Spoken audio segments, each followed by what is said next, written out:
All right, good afternoon, everyone, and welcome to Census Letters special session for the Census Letter papers.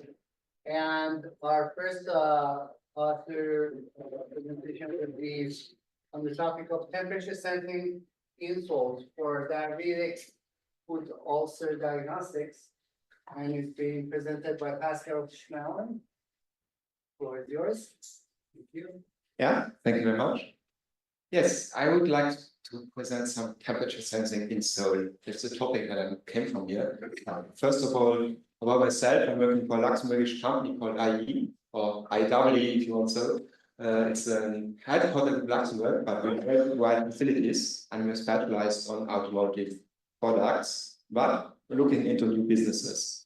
So basically, we've got around 4,000 people worldwide, and our main competence is that we not only develop sensors together with customers, but we also manufacture, assemble, and ship them to them. So we basically have the whole value chain in-house.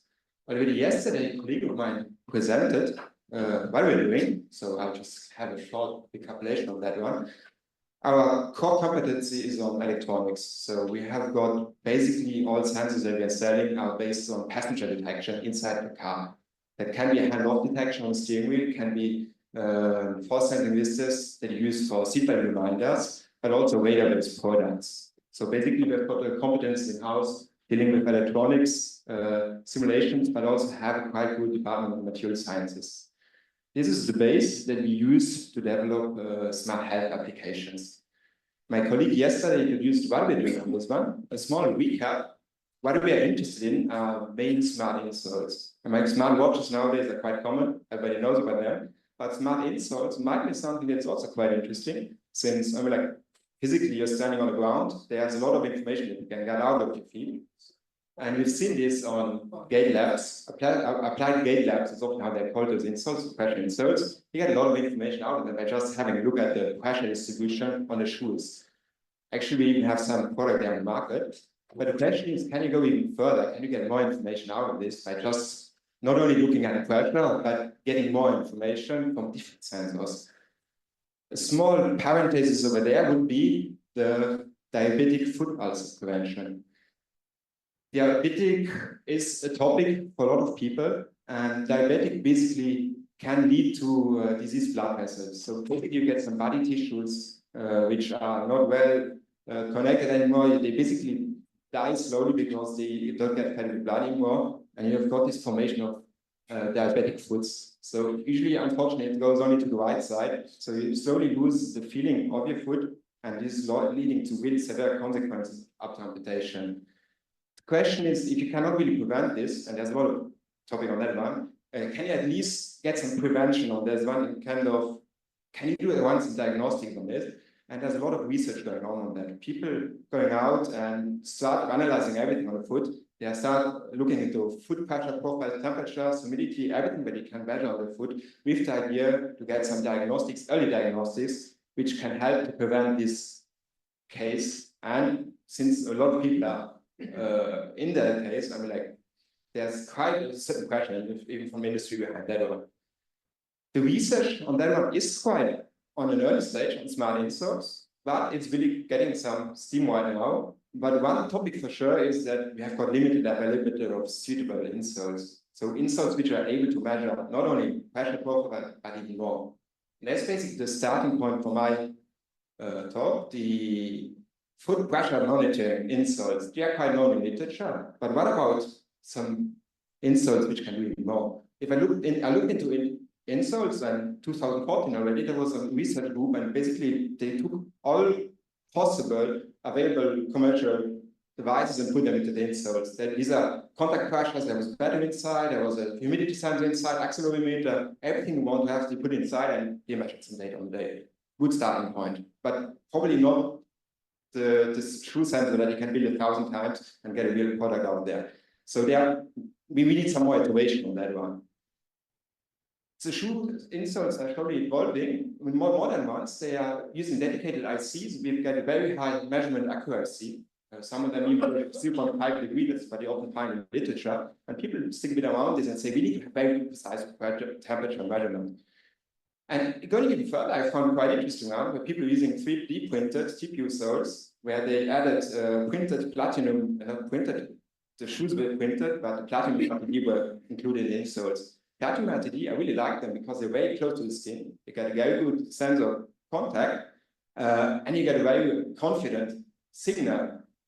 And basically, when you read the paper, they found out even it's not only the temperature that you're interested in, but you're really interested in the temperature variations. They even talk about temperature dynamics, which is getting interesting. So high quality sensor on the foot can really deliver some valuable information and fighting this topic of diabetic foot ulcers. Well, why don't we use the technology that we have and build some insoles in that regard? We have got quite good, strong material portfolio that we use to develop, for example, here a seatbelt reminder based on print electronics. So based carbonic silverings on the PET foil, and all of this is qualified for minus 40 degree, 85 automotive qualified, so quite hard environments. All of this is quite robust in large amount available, and we are quite, well, yeah, we're selling them in mass quantity. Why don't you use this and see what we can do with this? Well, it's quite straightforward. You can just print serial resistance, a meander, measure the resistance, and you will find out if the temperature is increasing. Well, you kind of a linear fit. That's the printed RTD, like you see it in a lot of publications. The question might be, why are they not used anymore? Well, they are used a lot in form of a PT100, where you've got a very precise platinum metal alloy, which is very reliable in the resistance that you're measuring. But if we are talking about a printed sensor, they have got some silver flakes in the polymer matrix. Once you start about robustness, the topic is getting very difficult. You have got here, for example, if you expose the center to humidity, you have got some cycling, suddenly you have a few percent off of the value they're measuring. If you look at manufacturing tolerances, you print a lot of sensors next to each other. All of them will have some resistance changes because of the different thicknesses of your print. So in the end, it's very difficult to have a reliable sensor based on an RTD sensor. And to get this one out based on an RTD sensor isn't straightforward. The key idea now actually that we had is, well, okay, but we have got those qualification done, automotive qualification. We see that our material actually is quite robust regarding aging. We have got 10,000 hours in lifetime in the car, 10 years that we can do. Potentially we can survive 1 hour in foot sensor. That was basically the idea. So we are quite robust in mechanical durability aging, but those manufacturing tolerances is something you cannot really cope with. So you cannot avoid to do some proper calibration before you use your sensor. But if you properly calibrate this, how does it compare to ICs or dedicated MPCs which can measure temperatures? Well, this is basically what we have done. We manufacture 2 insoles based on RTDs and also another one based on MPC, which can solder to the foil, both completely capable of measuring temperatures. The main method now was, okay, is RTD now actually, do I get similar results compared to MPCs, which I would attach to a foil? And we calibrated this at 37 degrees, so nominal body temperature. And usually we don't deviate too much from 37 degrees, at least we shouldn't.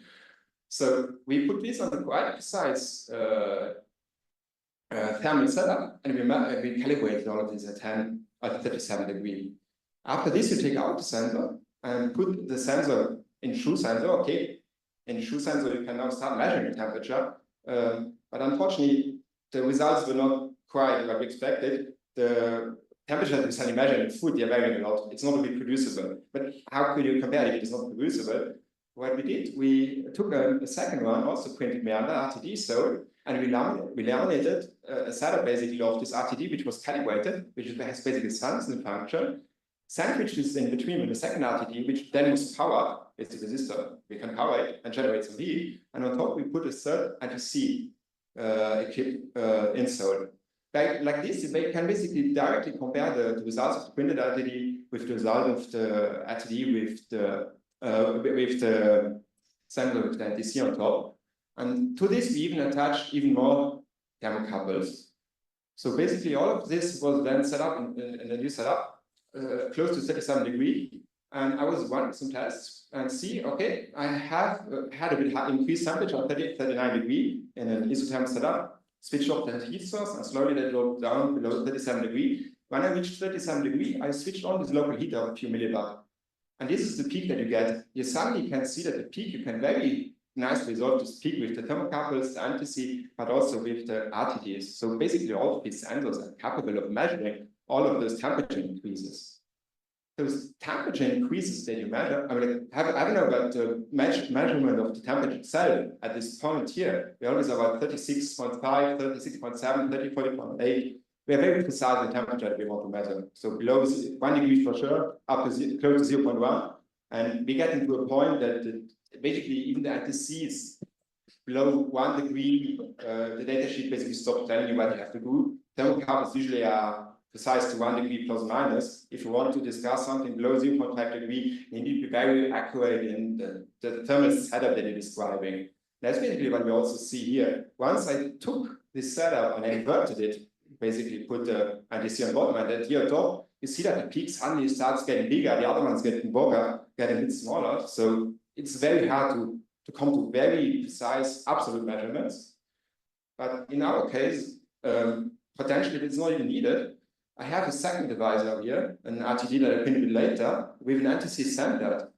They are very, very sensitive. If you put a finger on this, you get a immediate straight peak up on the printed RTD and similar to DC. Once you flip it, you see that the response is different for anti-C and printed.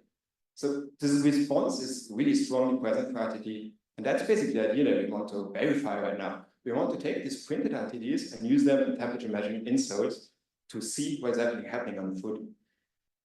So basically, you combine those sensors. You could use the printed sensor, the printed pressure sensitive sensor with printed inserts, see if we can get more sensors, accelerate it, annuate, put a readout circle on this, and then go into this topic of data fusion and getting the best out of this and see if we can really get good diagnostic of prevention of diabetic foot ulcers.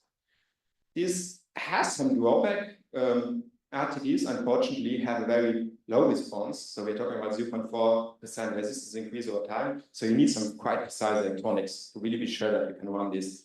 And as I said, those absolute measurements are really challenging, but maybe not needed. Those relative measurements, like even presented before in the paper, temperature dynamics might be the key over here. And that's basically what we're looking into. We're looking into now into clinical trials with partners. It's even looking for new partners that can help on this, and then we go into the topic of data synthesis. So basically, to sum up, those printed RTDs are very interesting as an alternative to ICs, and especially they're very cost attractive. They have got a very high dynamic, and from integration point of view, they are actually a quite interesting piece of device. So that's it, basically.